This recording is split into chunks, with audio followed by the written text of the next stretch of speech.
Hi everyone, it's Roger and James here from the What's on Disney Plus podcast. In this week's episode, we're going to be talking all about the new Hawkeye trailer and also a brand new series Among the Stars. Plus, we'll be sharing our thoughts on the brand new Disney Plus and also the Star originals that have been out this past week. And before we go into any of that, a quick bit of housekeeping. If you haven't already done so, make sure you do subscribe. You can either subscribe on YouTube or on our podcast services. You can also go check us out over at whatsondisneyplus.com. You can join our mailing list, bookmark us, favorite us, whatever. Keep up with all the latest. You can find us on Twitter and Facebook. And just want to say a big thank you to all of our supporters on Patreon and YouTube channel members for supporting the podcast. They can do those so from $2 a month. You get early access to some videos. You also get to contribute to the weekly Q&A, and also you get a shout out if you're in the gold tier and above. So big thank you to Raphael, Robert J. Blue, My VCR Still Works, Bina, Joshua, Adam, Dawn, Martin, Jeremy, and Sarah. While over on the Patreons, we have a big thank you to Andrew, Jacob, Caleb, Red Marsman, Aero G, Andrew, Cody, Darren, The Juice, Lauren, and James. And also a huge thank you to Sarah for being an executive producer as well of the show. So now that's been done, let's jump into it. The big one this week was last Monday. We got the first trailer for Hawkeye. We got all nicely and ready into the holiday season, getting ready, the Christmas carols. I know I was humming it all week. But what did you think of that Hawkeye trailer, James?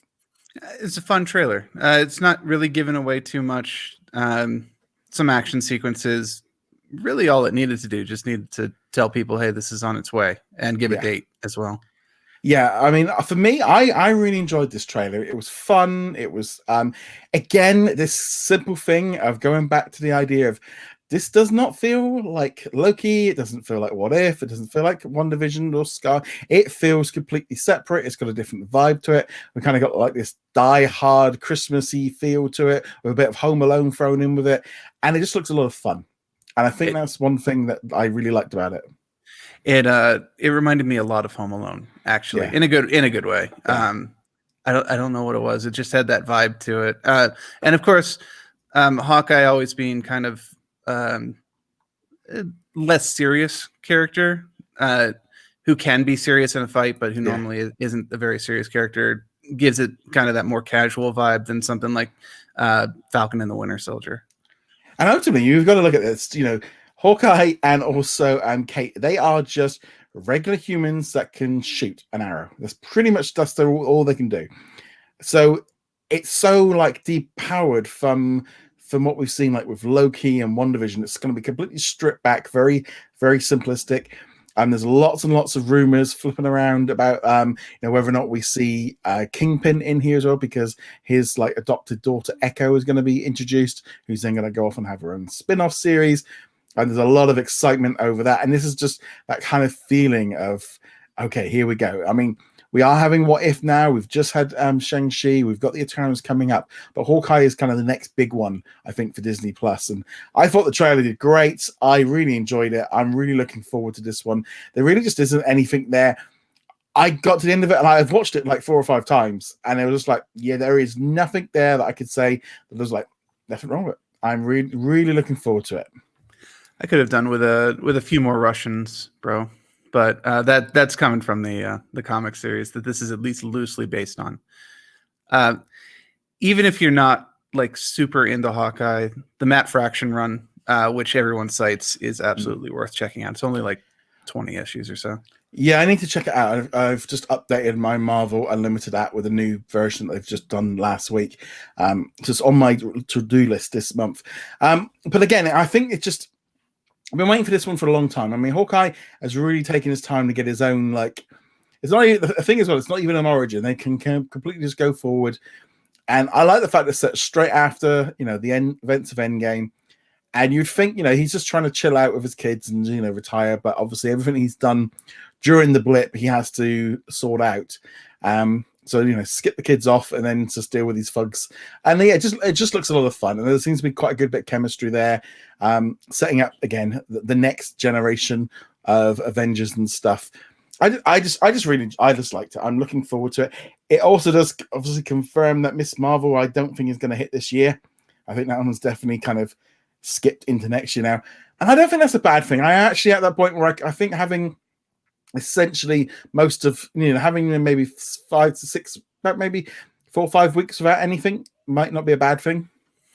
I've actually enjoyed having this kind of little down period in between the major releases that we're in right now. Some people will argue What If is a major release, but it's obviously not on the same scale as, say, Loki or WandaVision, where you do need to breathe every once in a while. When you have every single week is a major must talk about adventure, you do kind of get burned out a little bit. Obviously, you and I are a bit more susceptible to that because we're watching almost everything that comes out. But the only thing is for me is, I have completely stepped back from all the DC shows. I've done so for years, because that's what happened to me was when I was watching Arrow one night, Flash the next night. Then they tried doing Legends of Tomorrow and Supergirl. I can't do 4 shows in a week. It was just, had they done 1 show a week and had them alternate, spread them out over a year, I probably would have been all right. But they just kind of overdid it, and I kind of completely fell out, and I've not tried out any of the newer ones like Doom Patrol or Titans or anything like that, because essentially now that we're in Marvel year this year, it's I don't need to. I'm quite happy with what I've got. I don't need, it's like this week we're going to do a Penguin series. We've done just do the series with the character. If you want to do a Batman series, do it. I'm fed up of watching. I've gone through Smallville. I've gone through Gotham. I don't need any more series where you hint at a character. I want the actual thing. And this is like with Marvel now.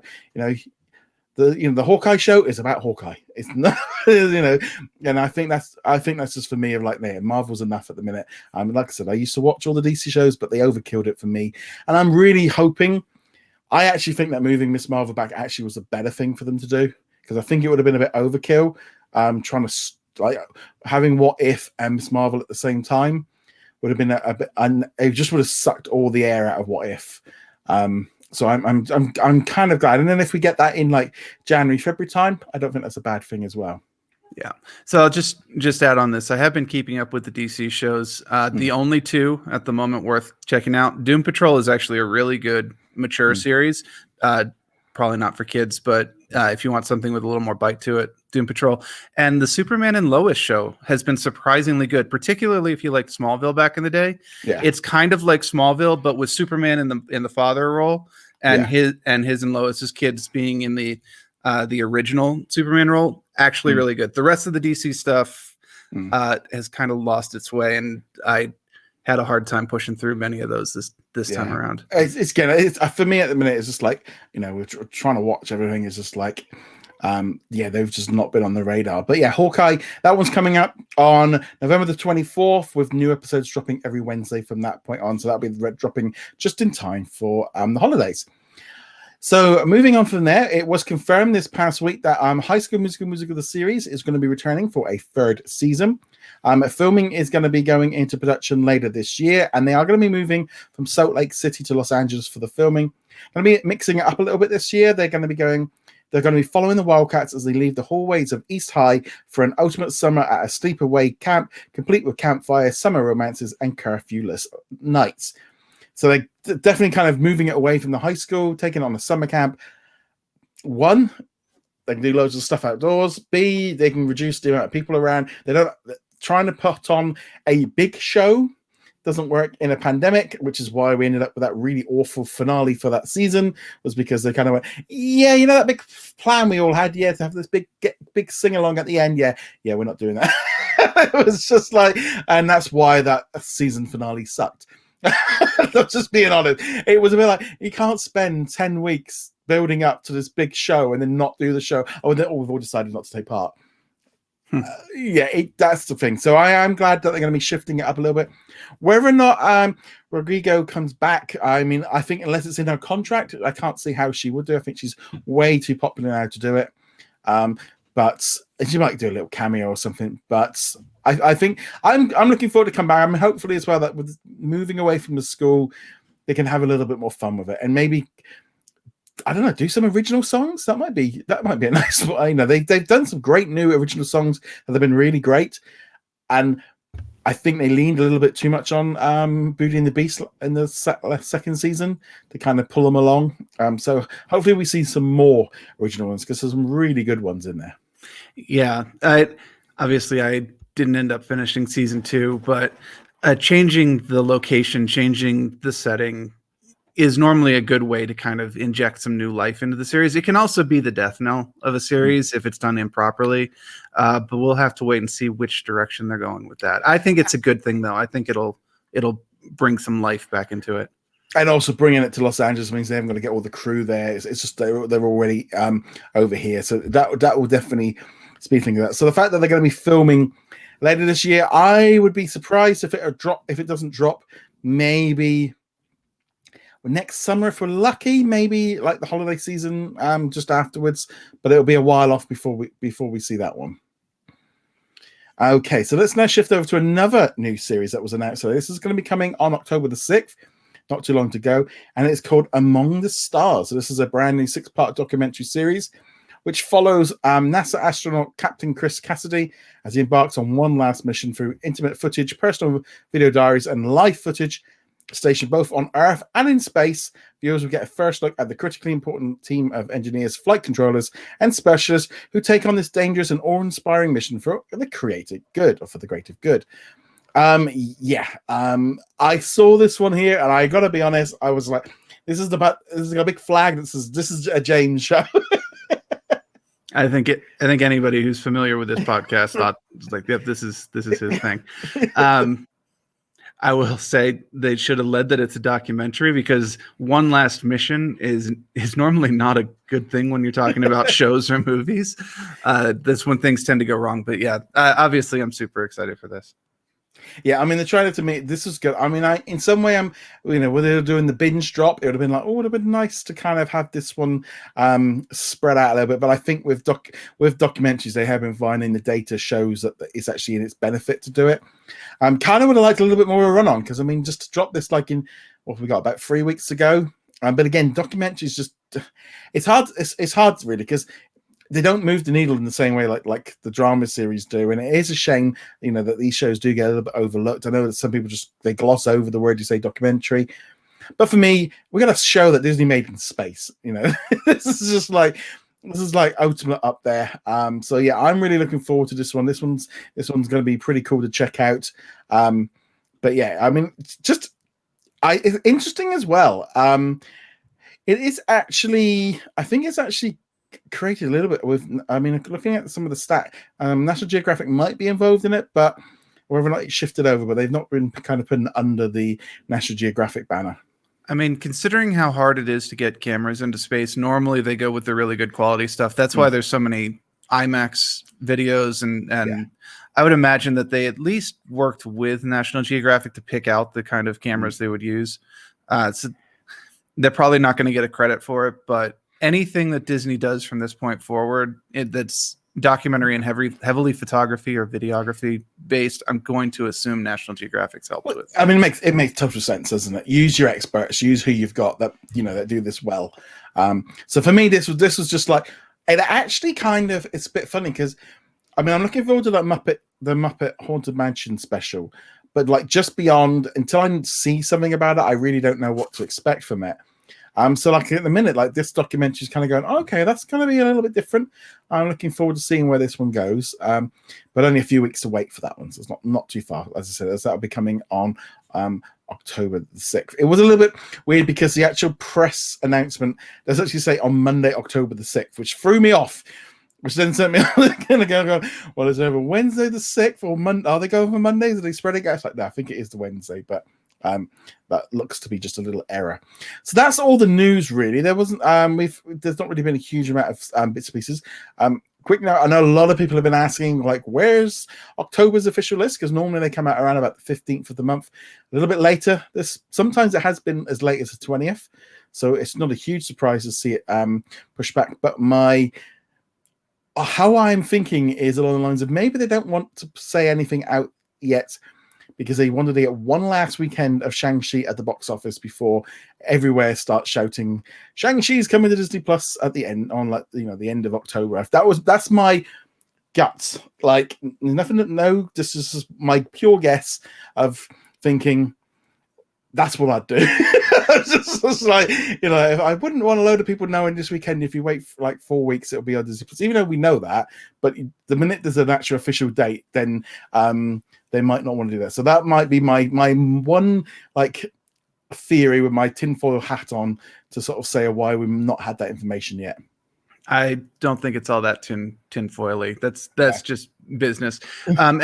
As much as we know about what's going on, we being us, and then also people who listen to this or check out the What's on Disney Plus website, Facebook group, etc.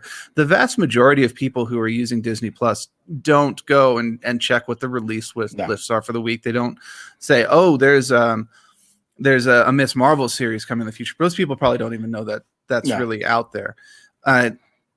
So yeah, they want to keep this as quiet as possible for as long as possible, so that it does not impact the box office. Now, I don't think that will be too big of a deal, because especially after the first week, second week, maybe in this case, the movies really just drop off anyway. That's been the way for years and years, and I think it's even more so now. So.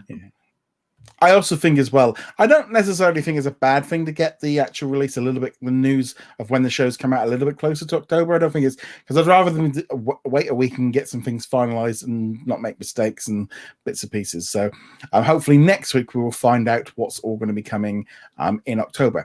Let's shift gears now. Let's talk about what's we've been watching, and there's been quite a lot of stuff this week.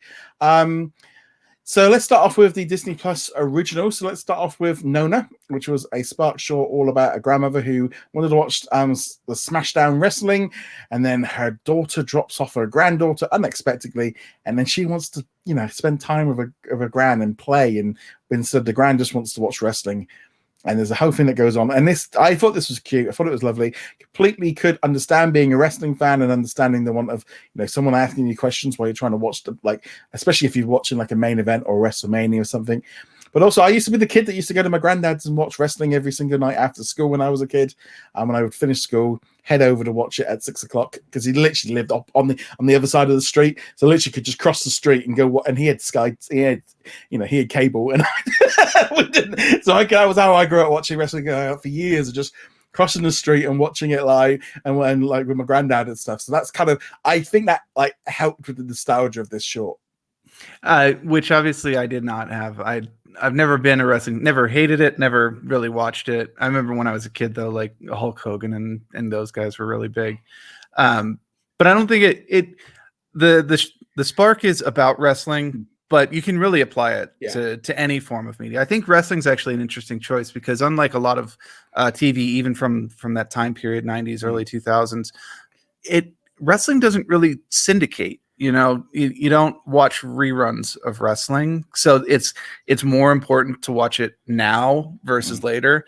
And I can kind of get like that aggravation of like, I want to watch my show right now. Why is this person pestering me and trying to do something I'm not trying to do? The only thing is, like in my thing of, because we're in Britain, we're like 6 hours behind, or 4 or 5 hours behind. So whenever you'd wake up in the morning, you'd have the results out. So bar staying up to 3, 4 o'clock in the morning, which I did when I was younger, but you'd stay up to 4 o'clock in the morning to watch WrestleMania. But once I start going to like 6 hour events at 6 o'clock in the morning, I just watch it when I get up. But there's that whole thing of like, don't tell me the results, and I just thought this short was lovely. Again, wasn't pushing the boundaries. These last two Spark shorts I've been a lot more softer, not quite pushing the boundaries as much as I would have hoped. Yeah, although just like you were talking about before, you can't have everything be controversial or pushing an issue. Sometimes it's nice to just have a short that's telling a quick story that you can feel good about or nostalgic about, and then okay, yep, that is good. Don't need a strong message in it all the time. No, but a nice one. I really enjoyed it. Next week there's actually going to be a documentary about this one, and also the other short as well, because they're doing like a behind the scenes one. So that was the Spark short one, and also we had a new episode of Marvel's What If, which was all about Killmonger and what would happen had he rescued Tony Stark. And I gotta be honest, this was, I think, the weakest series so far. And I really hope they just don't have this. Have they got it in the clause that they have to kill Tony Stark in every episode? because it's starting to feel it's losing its edge a little bit, because it's like you can't keep killing them off, guys. That has been one of the problems with What If since the comics started way back in the day. Especially if you read them back to back or even just week to week. We get to kill off a character we normally don't get to kill off does lose its bite. And that impact, the emotional impact. This was me last week with the zombie episode, where I was just like, I don't care. If they had led with the zombie episode, I might have cared a lot more that, we're killing everybody. But yeah, I can totally get that with Tony, especially since he does seem to die quite frequently here. That said, I like the idea of this episode quite a bit, because this is one of my favorite style of what if stories, which is, let's take this one element over here and we'll take this other element over here, which are completely unrelated, but still fit together like puzzle piece pretty well. Yeah, it was amazing to see how, like, the connecting Iron Man and Black Panther with a little bit of Shang-Chi all mixed up into one nice little story. I thought that was really great, because it felt quite natural. Because obviously, if Killmonger had been, we wouldn't have had the events of Black Panther, but he still was after that same result. I thought it was a good, solid episode, but it didn't push. I don't know what it was. It didn't quite have the same impact that I was hoping for. It was all a bit too quick as well, of how quickly he kind of got in there. But generally, yeah, I thought it was a solid episode. It just felt like the weakest out of the ones we've seen so far. But then I did really enjoy last week's. I know you weren't so keen on it, but I really enjoyed last week's one. I think the thing with it was trying to cover too much ground. This is another aspect of What If. Sometimes you get that tight focus story, like the Doctor Strange one, where it is literally just this story and nothing else. And then you get these other ones like this one and the Captain Carter one, where it's like, we need to tell the story, but we also need to show how this impacts like several different major events and how tie it back in. And this is one of those episodes where they're trying to do Iron Man 1 and Black Panther and Age of Ultron, and it's just like, maybe tighten it up a little bit. I still enjoyed it overall, especially the fight at the end in Wakanda was great, but yeah, it was a little unfocused. It didn't really have that punch. Some of that being we're now in week 6 and shock value has kind of worn off quite a bit. I liked it better than the zombie one, but it's still near the bottom of the list of the ones we've seen so far. I know we got 9 episodes in this season, so we've still got 3 more to go. I kind of feel like it would have been good to like maybe have ended, like maybe swap this one with last week's episode and have this like that finished it 6 episodes and just do like real short little, and maybe have them more closer together. So we get at least once. I don't know. It just, for me, I'm just like, yeah, I really enjoyed this series, but I like, where else are we going with this one? It was fine, but it didn't blow my sock again. But then like last week, I really enjoyed it. That was my favorite. I just had so much fun. I was laughing, and like, it was hard for me, like after last week's being such a fun, and I say fun, and I think that's the key thing. It was stupid. Shouldn't have happened, and it was brutal, but I enjoyed it. And that's, sometimes that's all we need. Yeah. But also, so that one there was, what, if anything else you want to say on that one? No, I think, still looking forward to the 3 remaining episodes. But in a sense, this is almost like an anti-binge show. I would definitely say, spread time out between the episodes so that you don't quite lose that shock value, especially as we move into the last 3. I don't know what's going to happen to them, obviously, but hopefully they don't get diluted by the fact that they're at the end rather than at the beginning. Yeah, and I generally watch them like straight after they drop on a Wednesday, so it's a good week apart.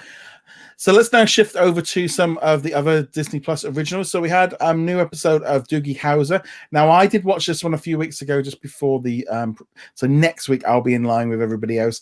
But did you happen to catch this week's show? I did watch it, and I feel almost like you could just copy and paste what we said last week and just drop it right here. There's a bit, it's a shorter episode. Obviously, the first episode was a little longer. But this one, you've got the teenage side where she's trying to figure out what this weird emoji that her potential boyfriend sent, and does he like her? Does she not? And then of course they get to the end of the episode. It's just like, just ask him, maybe just ask him. And I'm glad that she did. Most teenagers, even super smart ones, never realize that just asking is probably the best way to go about it. Because I remember last week when I pretty much said, and this is kind of that thing of like mixing the two reviews of these two episodes up. I don't feel like, we've got all these episodes left, and I feel like I don't really have an incentive to watch it because there's not like a story. There's no developing. There's no like end game. I'll be interested to watch the next episode next week and to kind of fall in line with everybody else. But those first two episodes, I was a bit like, okay, this is fine for kids or fine for families, fine. But there's nothing here to bite to get me to come. If I never saw another episode, I feel like if you probably feel the same. If you never watch another one, you kind of get the gist of the show, and that's the end of it. Yeah, like if they leaned a little bit more into the medical side of the mystery solving and trying to figure out what the mysterious element is, it'd probably do better. Because like that was the main draw of like House and certain seasons of Grey's Anatomy, even ER going back to the days. It's what's wrong with this person, and there was a little bit of that this episode. This mysterious he can no longer walk with no injury, no etc. But then they just kind of blew right through it. It was kind of a House light episode. I mean, they even name dropped like lupus in it, and it relied. It was always lupus with House. Exactly. I mean, I loved House. I mean, I watched all of them. I watched the entire run and I love Hugh Laurie anyway.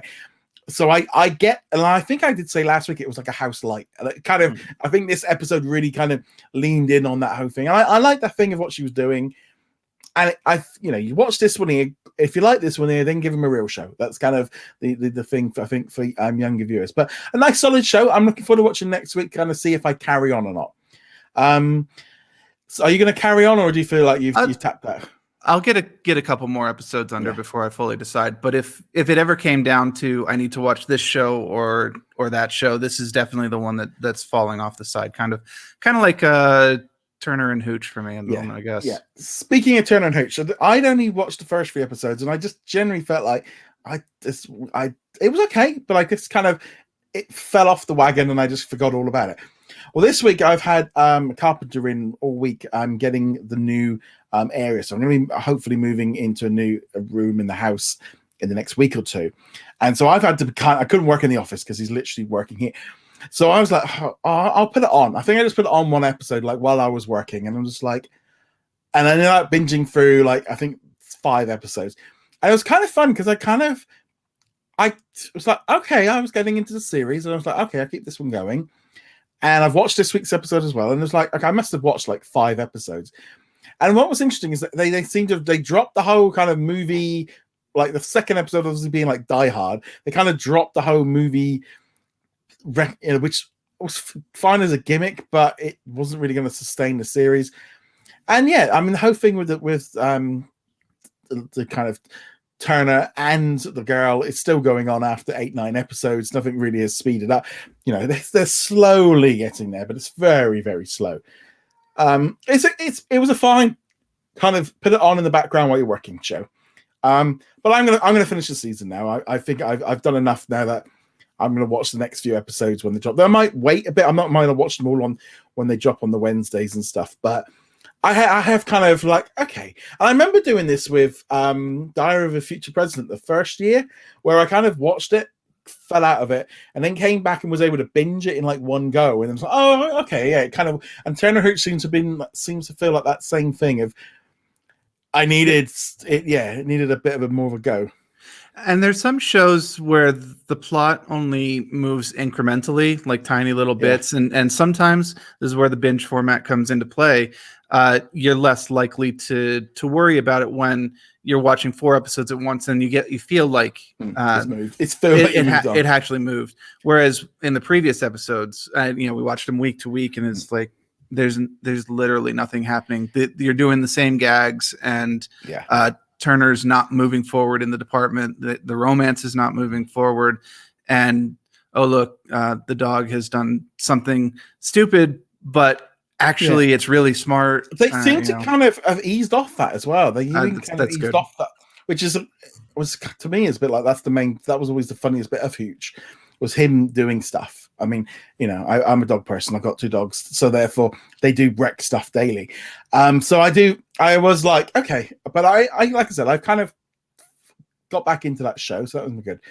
So I think that's all of the Disney Plus originals. There weren't any other ones this week, was there? No, I think this was a Hulu week, honestly. Yeah, so let's shift over now to the Star/Hulu Go. So let's talk off about Only Murders in the Building. So I've keeping up with the US, Canada, and Australia's line rather than the UK line, which is a week behind for some reason. But so we'll try not to go too much into spoilery, but there isn't really much. But I'm just loving this show, and it's been picked up for a second season. We know it's coming back. This one was more about kind of like connecting the dots of, we know now there's a history with some of the characters, but I'm just loving this show. It's so refreshing. Again, it's just been so refreshing watching this one. I'm enjoying that they're not dragging the secrets out too long. Normally we find out, oh my goodness, this character was related in this way that we didn't know before. And a lot of times in a mystery show, they're going to drag that out, and you'll find the reveal will be like 8 episodes down the road. And, but this one's like, nope. They've already found out that Selena Gomez's character and the victim were friends as kids. And, she just revealed that she found all this contraband in his room and so on. And it's like, okay, we're moving right along. Though it does seem to have a bit of a pattern. Like the first half of the episode is kind of just random hijinks, Martin Short and Steve Martin doing things that are not actually all that useful to the investigation at all. And then the second half is the let's move forward with the plot bit. That does seem to be the trend so far. I love the fact that they got in that car with those 2 guys and like, do you have a podcast? Yeah, we have a podcast. We do this. Everyone's in. Everyone's in the podcast. That's so great. You can be successful one day. And it's like, oh yeah, we actually have 60,000 listeners. So no, I did like that one. Again, Martin Short, I just love his stuff that he does. I love the fact it's like, like arguing over getting a car, and he's like, "Why you got a car? You can't afford to park here." And it's like, it's like he's had a car parked underneath for 25 years, just collect. And he has no license, and he has no wonder he hasn't got any money. I think he doesn't have any money because he's just not a good director. Let's be clear on that one. I like his grandiose ideas. It's kind of fun how they just drop them in every once in a while. It's like Splash the musical, like that. Anybody could tell you that's an awful idea. What are you going to do with Splash the musical? Yeah, I'm just really loving this series. It's such it's the most watched Hulu series so far. I feel like it's so different to everything else I'm watching. And I'm loving that. I'm really enjoying it. When that one drops on Tuesdays, it's just like, this is such a great show. I'm so glad it's coming back. And again, this is going to be something I'm going to keep going on about, because I also watched New Walking Dead this past Monday as well. That dropped on Disney Plus here. Again, just more, it's just like violent and just it's so gritty and just so. And this is a problem, because this is where I know we're going to get into. Did you happen to watch Why the Last Man as well? Yeah. So we had all 3 episodes. All 3 episodes dropped on Hulu in the United States. They're all going to be dropping on Disney Plus next Wednesday in the UK and across some places in Europe. Not every country is getting it, so they're getting 3 episodes. So it's going to be about a week behind about Hulu. So I have got screeners, so I saw them early. What I love, this kind of felt a little bit like Walking Dead. It kind of had a few vibes in the first episode or so. Again, of just this guy, every male on the planet suddenly starts convulsing, blood coming out of every orifice. It's pretty gruesome. And then, you see the events of, building up to it. So you see all the women with the men in their lives, of why they're important, what they do, why they're going to basically suffer when they all go. And then we see it happening at the end of the first episode. He's there with his monkey, and he kind of like, who is this guy with this monkey? And then they slowly reveal out what's going on. There's a whole other subplot going on with a number of different characters, which in the first, they don't seem to be going anywhere, but hopefully at some point they will kind of link up with the main story because we don't know why they're doing it. Then you've kind of got this whole other thing of like what would happen with the White House if everyone suddenly went and they've got to keep the world going, keep America going. The only thing I didn't like was the convenience of the fact that the president's or the new president's the son is the guy. I didn't like that. I would have preferred had they not done that whole gimmick. I would have preferred it had they not been connected because it feels a little bit like really. And I wasn't expecting all like the kind of the Democrats versus Republicans in it. I hadn't gone into. I really had been trying to stay kind of off record of. I've been seeing like the trailer and stuff, but I wasn't reading anything or anything like that. And I got to the end of the 3 episodes, and I watched all 3 in one go, and I'm like, I'm in. This is great. This is different. I just really enjoyed it. What about you? Yep, I enjoy it quite a bit. I also read the comics back in the day, and I did a quick refresher on what happened in the comics too, just to see. And that while broad events are kind of the same, they've actually changed quite a bit. Some of the characters have big personality shifts and changes to their individual plots, most notably Agent 355. And she's the president. She's one of my favorite characters. And the president herself as well. A number of the policies that she had in the comics are very different from the policies she has in the book or in the show. The main thing also, though, you harp on the whole Democrat versus Republican thing. It's actually even more extreme in the books, far more extreme in the books. Yeah. And mind you, the book was written in 2002, or it started coming out in 2002. So the politics even then were different than they are now. They updated quite a bit of that. I won't go into the details, but the conflict is far bloodier in the book between them. Well, I mean, I did see on something like the creator of the show is, he has got like a 5-season arc like laid out for the whole show. So I'm really hoping it does because I enjoyed this show. It just, again, I felt like I think with having 3 episodes, I felt like I was watching a movie. And I think the quality was up there. I mean, there was some special effects and stuff. And had they not had the credits and stuff, and I felt like I was watching a movie, and I completely got sucked into it with those. And I think that's where when they drop multiple episodes, it helps because it kind of sucks you in. Because you now, instead of like, you may have got to the end of the first episode, I won't bother. But when you've watched 3 episodes, you're now like, oh no, I want to know what's happening. You're much more connected. For this one, definitely. The first episode was actually kind of dragging for me. By the time we got to the end, I was just, we know what the plot is. They're all going to die. Can we get to that and then move on? And of course, it takes the entire episode to get there.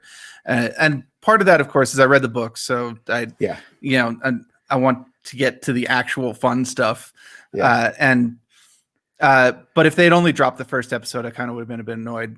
Second episode would have been a fine ending. Great that we got 3 though, especially with 3 kind of pushing us towards some interesting revelations about some of the characters. And I mean, the ending for 3, maybe not the best hook, but it does reveal some interesting things about 355 as a character. Yeah, she's ruthless. She'll do anything to and you don't really know quite what she's doing, but I thought that was great. I mean, the fact of we've got a problem with these 2 pilots, and I wasn't expecting it. It went somewhere I didn't expect it to go. Well, and again, because I've not read the comic books, I'm going in blind. So in some ways, I've got no expectations of the series. Well, that entire thing is new. That didn't happen in the comics. They go cross country in a train in the comics, and they even find Dr. Mann right up front. She's in the journey rather than going to find her. So like I said, it diverges quite a bit from the comics, but I liked the way they set that whole thing up where it's like, here's your medal. The president really needs you for this. And you can really buy into the, oh, she's going to win them over by praise and by making them feel important and big part of this. And then of course, oh no, she's just found a convenient way to get them to do what she wants so they can be in position. And now they're not part of the picture anymore. Yeah.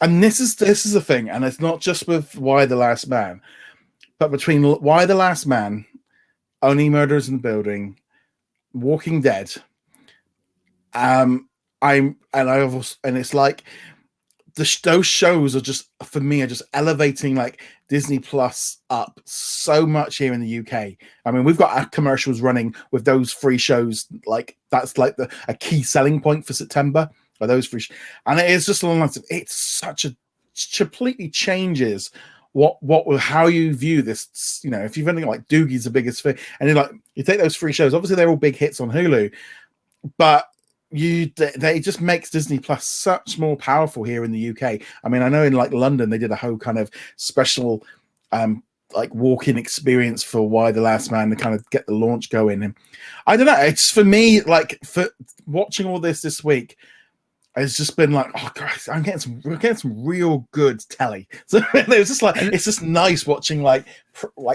decent, well-made shows that isn't about Marvel and Star Wars. There's that, and it is highlighting the difference between American Disney Plus and European Disney Plus. Because if we were talking about only the stuff that came out in the US Disney Plus, we would have had Doogie Kamealoha and Nona and What If, and I'd probably still be watching Turner and Hooch and Chip and Dale, things like that, simply because there's not much else to watch. But once you add in the Star content, like, there's so many things to get excited about. And it is really, the more I'm seeing the Star Hulu content, the more I'm like, dang it, it's so annoying that this is off on a completely different service in the States that most people are probably not going to seek out, and they're definitely not going to associate with Disney because it's on Hulu. Yeah, and it is that kind of weird thing, like you say, you know, we decided, you know, with the addition of Star, of bringing all this stuff in, and I feel like it's just made like all, you know, Disney makes so much fantastic content under FX and Searchlight in 20th Century, and when you bring all of that into the one platform, it really does elevate it. And you know, these kind of shows really have just like I said, you know, watch those. You know, you throw those free shows in on, and there was other stuff as well, like Mixed Dish. I've been watching that one. That one Fianoid, I'm not really watching that because it's a soccer documentary thing. And then you've got like Last Man Standing, and there's all these different things coming in, and it's just like, you know, what's coming up in the, you know, because also, I mean, we had American Horror Stories as well. You know, we had what part was it this one? It was like 11 or something. I don't know. Well, no, because American Horror Stories is a anthology spin-off. I think this week in the UK we got the Rubber Woman Part 2. Me and my wife watched next week's episode because we did have a screener for the first 3 episodes, and it's already aired on Hulu right now, and it's about a cinema. An open air cinema where he puts a movie on and everyone that watches it goes crazy, and it's violent. And so me and my wife love it. So we watched that one as well this week. So again, you know, when you throw an American Horror Story, and you know, I mean, okay, it's a little bit more gruesome, but it really is so refreshing. So when I do watch something like Doogie, I'm much more in, oh, okay, it's fine. But then it also makes it feel very tame, because it's like, well, I'm watching these other things on Disney Plus. And you know, it does make it a lot more tamer, but just as a whole, you know, it's a great week for content. And it's just, and you know, when everyone gets that one next week in the UK and Ireland, you know, watch those. I'm going to be telling my parents to watch that one. That would be definitely one of like, yeah, Dad, watch that. You know, this one is one to watch. Yeah, just again, just some real great shows arriving on Disney Plus around the world. Yeah, we've got some great stuff, I think, hopefully coming up in October as well. I think we got American Horror Story, the latest series. I'm hoping Reservation Dogs as well, because that one dropped in New Zealand this past week. So that's another show on Hulu that's been getting really great reviews and already been picked up for a second season. I'm actually planning on watching that one. It's already out on Hulu over here, so I could have already watched it if I wanted to, but kind of waiting a little bit. Still, I'm looking forward to trying that one out. That looks really good. Yeah, no, it's just a really nice selection of stuff this week across the Disney Plus and Star originals and Hulu originals. Just some great things. So I think that's pretty much going to wrap up this week's show. Did you watch anything else this past week? I did some back catalog stuff. I ended up finally getting around to DuckTales season 3, and that is actually a really, really fun show. The third season, it just goes completely bonkers. I'm having a lot of fun with that. Yeah, I did watch a few things which we can talk about next week. But also, I'm just trying to think what else. What Deadpool dropped onto UK Disney Plus, so I did watch that one again yesterday. It's just like, It's like Deadpool coming. Like, yeah, I gotta watch that again. It's just like you can never have enough Deadpool. Yeah, so I'm trying to think what else. Oh, I did. Yeah, I think that was it. I think because I went on a bit of between Why the Last Man and like 4 or 5 episodes of Turner. I did also do a bit of a binge and catched up on Mixedish and Blackish. So I've been kind of moving along on them. Oh, I wanted to mention one other one. On the Hulu side, I don't know if it's out on Disney Plus Europe. What We Do in the Shadows. This is a really fun series. I haven't seen it. It's not because FX have got a deal with the BBC. That was one of the shows that they've still got a hold of. There's a lot of people have been asking about that one. I keep seeing it coming up. So I know when it drops. I think it's on iPlayer here. But when that one eventually moves over to Disney Plus at some point, when that contract expires, I do need to check out because I think it was Taika Waititi was behind that one. So he made the original movie, and this was pre-Thor Ragnarok. Yeah. So before he became a big name, but the humor is very Thor Ragnarok. It especially feel like Korg, that it's got that same style. The series, I think he's involved as a producer. He might also be directing here and there, but it's under different management. But it's the American branch of the vampire group that we meet in the movie. Yeah. If you like dry, dark humor, this is a series you should definitely check out. Yeah. The trouble is right now with all this FX stuff is there's a lot of like contracts in place. Like in Australia, the FX stuff goes to binge. And in the UK, most of the FX stuff, like anything new is kind of falling into Disney Plus, but anything kind of under an owed contract is going. And I think Canada falls under the same thing. They've got some owed stuff. So it's a little bit messy with the FX stuff. We've kind of got that same problem that the US has with the FX content due to licensing. But it is funny with all these different content. It just really just shows you there's a load of stuff on FX I didn't even know they made, and I'm like really enjoying a lot of this stuff that's coming through. Honestly, that back catalog is pretty impressive when you actually start digging through. I keep meaning to go back and watch Burn Notice again. I really like that series. Interestingly enough, it was Burn Notice and The Gifted, both by Matt Nix, that got me interested in Turner and Hooch because he's the showrunner for Turner and Hooch. I'm just like, wow, these are such different levels of shows. The Gifted I really enjoyed that show. That was a good one. I've also been watching The Hot Zone, the first season from National Geographic because it's a Star original over here. Because we got the second season dropping on National Geographic first around Thanksgiving, so I want to kind of get caught up on the series before we get to Thanksgiving. But that's set during 9/11 through the anthrax issues of everything that happened after that one. So yeah, it's really weird watching this whole thing now, having gone through a pandemic. It's, like that kind of thing of like you would watch these shows and movies and stuff and going, what would the world do? And you kind of go, oh yeah, and then you realize, yeah, no, it didn't. But yeah, so watching The Hot Zone now is actually really even more scary because of like, yeah, we know what happens when this stuff gets out. It's nasty. But yeah, so that's another show we've been watching on Star, me and my wife. This again, there's certain shows that we can kind of enjoy together, but we've kind of been a little bit addicted to Married at First Sight. You know what? Disney, you guys need to get the Hulu integrated into Disney Plus and much. Before we did more and more of the Hulu and Star stuff, it's kind of like, yeah, it'd be nice to have. But now seeing the content disparity, just like, no, we need this. We need this integrated. Well, on that note, guys, thank you very much for joining us. We'll be back next week with another podcast. Tomorrow we're doing another live Q&A in the evening, and also, as I said, you can we'll have a retro review. I think we're doing Ergon. Me and Jeremy, we watched Ergon. I'm so sorry. Yeah, sorry. It's like everyone talking about it. I should watch that one. No, I shouldn't have. Yeah, so that was one. I don't think I have ever met a single person who has said, "Oh yeah, you should go and watch Aragon." Yeah, that's a great movie. I know the people who've read the books think it is like the Antichrist, and people who haven't read the book are like, "What was this? I don't understand anything." Yeah. Anyway, that'll be up tomorrow, so you guys can check that out. And on that note, guys, thank you very much. See you guys soon. Later. I'd like to thank all of our Patreon and YouTube channel members for their support. You can become a member from as little as $2 a month to get access to our weekly Q&A and much more.